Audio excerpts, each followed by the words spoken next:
No niin, Viks täällä. Moi.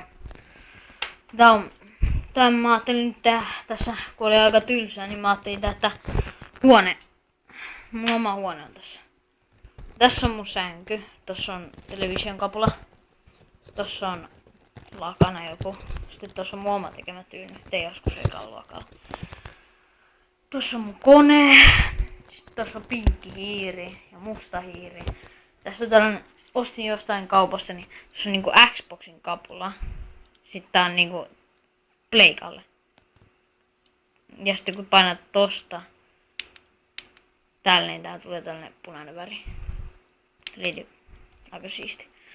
Tuossa on vähän saisi, kun se menee siihen nopeasti. En mä oikein tykkää triksuttaa sitä, mutta muuten tryhardais MV3. Tuossa on mun kitara.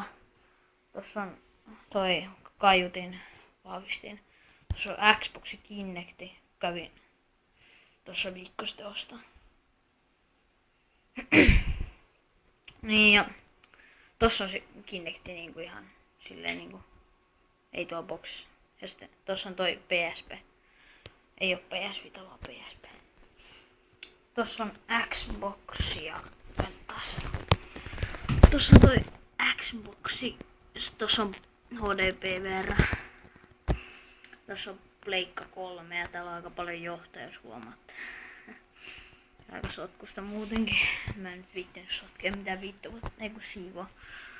Tossa on mun MV2 Xbox ja tossa on joku Scheisse-peli, joka tuli se Kinecti-paketin mukana. Ja mikä se on Xbox. Tossa on mun MV2, tossa on Vavi, tossa on MV3 ja Black Ops. Kun on toi konnellainen, niin mulla on ladattu siihen pleikalle netistä. Tossa on mun Xbox-kapula, tossa on pleikka-kapula. Ja tossa on nyt kurkkupastille, kun on ollut vähän kipeä, mutta sitten tossa on toi Turtle Beach PX21 ja tossa on mun joku ihan vitun pieni telkka, mä en tiedä, joku 24 tuumainen. En oo varma, mutta no, ei täällä varmaan mitään muuta ollutkaan sillä. No joo, moro. Muistakaa subaa ja kommenttia ja like ja favorite. Noniin, nähdään. Peace.